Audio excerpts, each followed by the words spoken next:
You know the day destroys the night, night divides the day.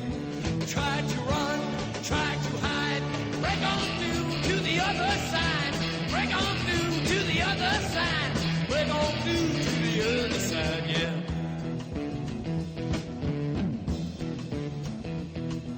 We chased our pleasures here, dug our treasures there. But can you still recall the time we cried? Break on through to the other side. Break on through to the other side.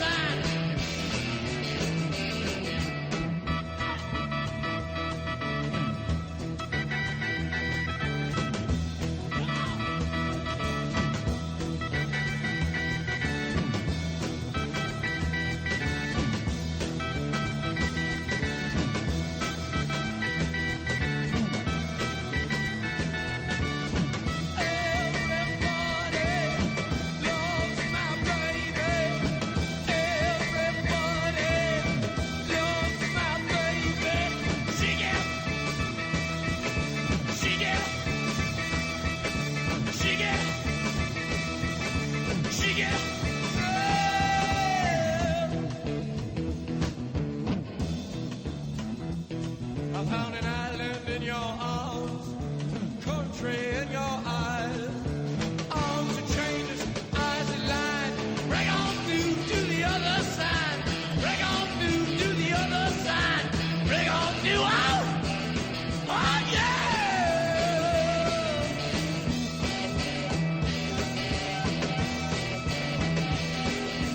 Bay to sea, week to week, day to day.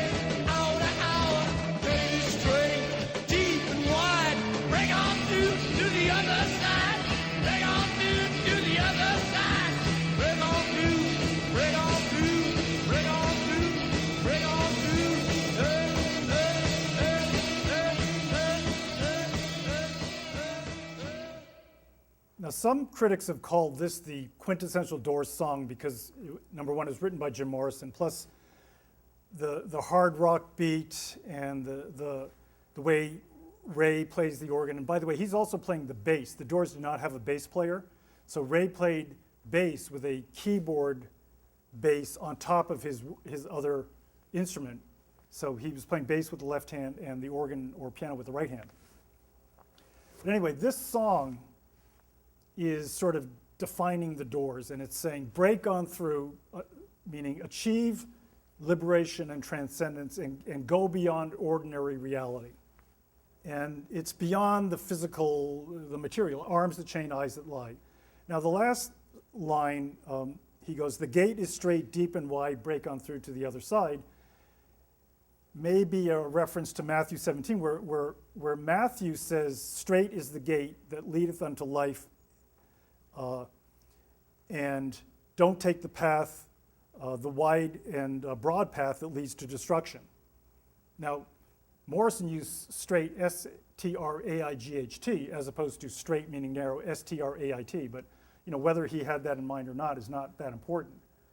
But Morrison, by the way, was very educated, and everybody who knew him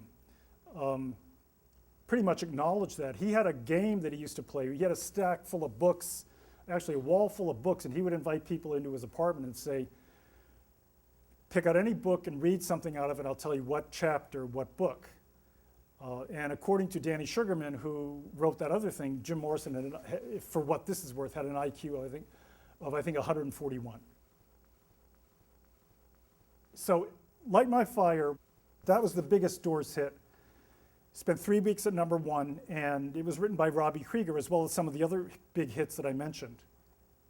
It was originally 6 minutes, 50 seconds long, and the solos got cut out for AM play, and then Ray thought the solos were virtually the whole point of the song, because the music is supposed to transport the listener. So you listen to all the stuff, and then you get involved in the music, and you just go with the music, and you surrender to the music, and it hypnotizes you. Many people have talked about the Doors as being mesmerizing and hypnotic.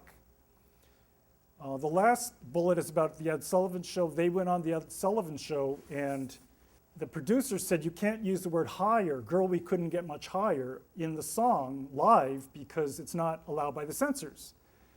and apparently the Doors agreed to take it out. The guy on the Oliver Stone film, what the producer says, can you sing "Girl, We Couldn't Get Much Better" instead of "Girl, We Couldn't Get Much Higher"? So anyway, and when they went on camera, Jim Morrison did not take out the word.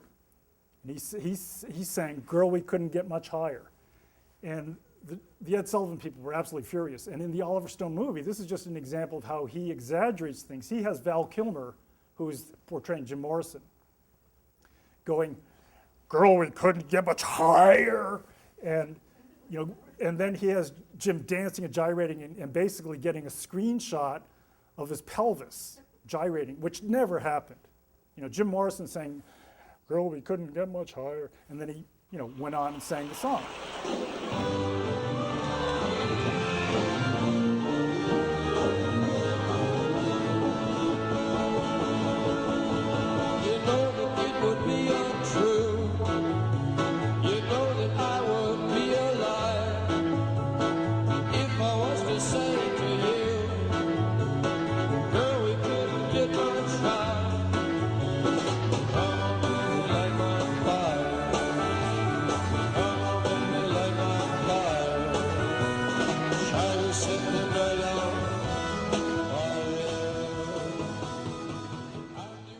So if you think you understand Jim Morrison by watching Oliver Stone's movie, you ain't going to.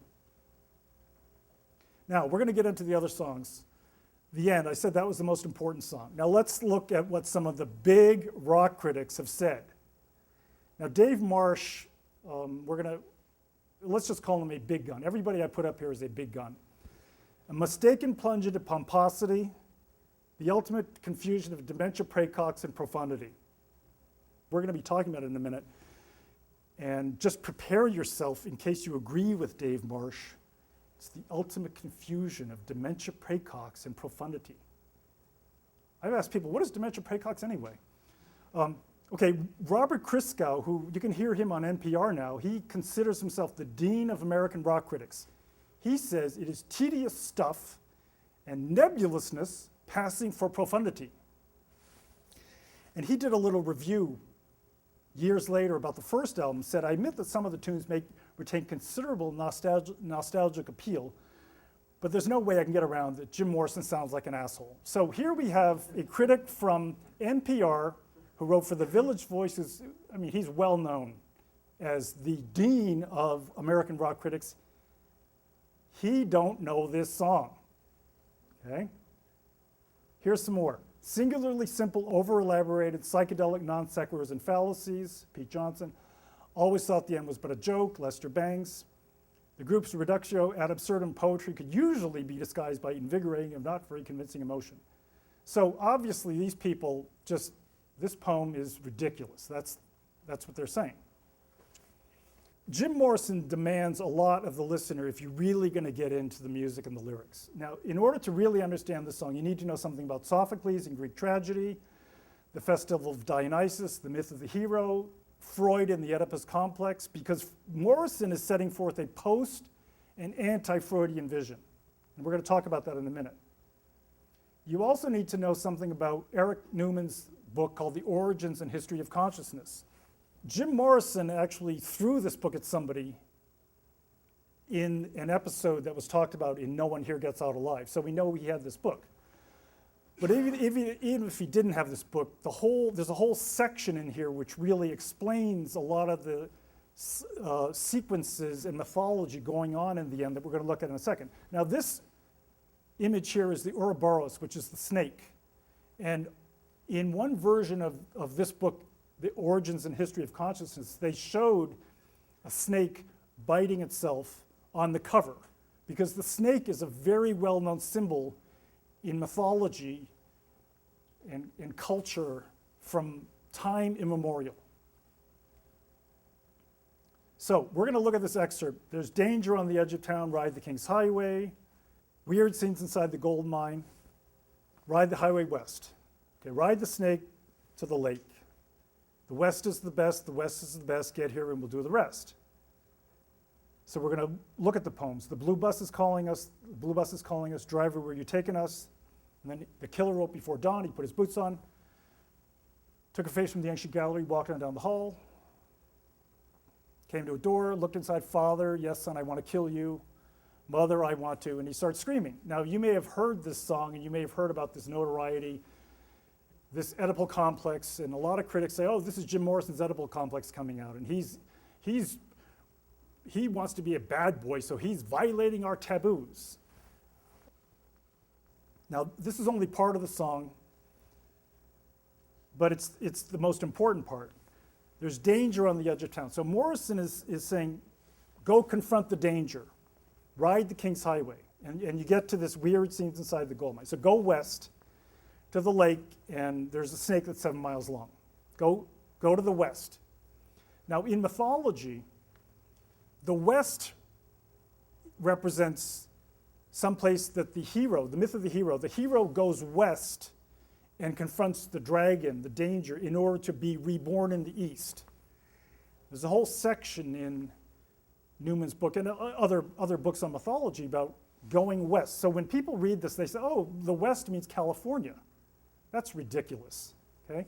This is putting these directions in the context of global mythology. The west is the best. By the way, there's a song also on the album called End of the Night, where he talks about confronting the bright midnight, which is going west, and if the hero is successful in being reborn in the east, there will be a bright midnight at that time. So then we have the blue bus is calling us, driver, where are you taking us? So you're sort of on this journey, and the driver is taking you somewhere, and it's leading to this section here. The killer awoke before dawn, put his boots on, took a face from the HG, walking down the hall. Now, then we have this quote-unquote Oedipal section. Now let's look first at the killer awoke before dawn. He put his boots on, he took a face from the ancient gallery, and he walked on down the hall. Now, one thing about the Doors is they were often talked about in the context of Dionysus, and Jim Morrison talked about Dionysus and Apollo, two Greek gods, sort of opposing forces. And in the festival of Dionysus, way back, people came for many days to watch plays. And Jim Morrison had studied theater arts at UCLA and knew Greek tragedy intimately, and was weaving in some of the basics about Greek tragedy, which was at the festival of Dionysus, all the tragedies, meaning Aeschylus and Sophocles, the tragedies were performed at dawn. The actors, who were all men, by the way, the principal actors wore buskins, which were elevated shoes, meaning boots, to distinguish themselves from the other actors. And then these actors put masks on. So here, Morrison is bringing in Greek theater into the song, trying to bring us back to that context. And he actually talked to a reporter once about the origins of rock and roll having something to do with the origins of Greek theater. At this point, Morrison starts talking. He's not singing anymore. This whole part is spoken. So we have Morrison changing from singing to speaking. We have Morrison putting on this mask as a tragic actor, and then we have him saying, I want to kill you. And by the way, this is in the third person. He came into a door. So when he says, I want to kill you, he's in the third person, sort of. So when people say, oh, that's just Jimbo's Oedipus complex being displayed for all to see because he's a bad boy, that is absurd, because he's already told us we're going back to Greek tragedy, we're going back to Sophocles, we're going back to Freud, and we're speaking. So there's a lot of distancing from the first person Jim Morrison, Father, I want to kill you.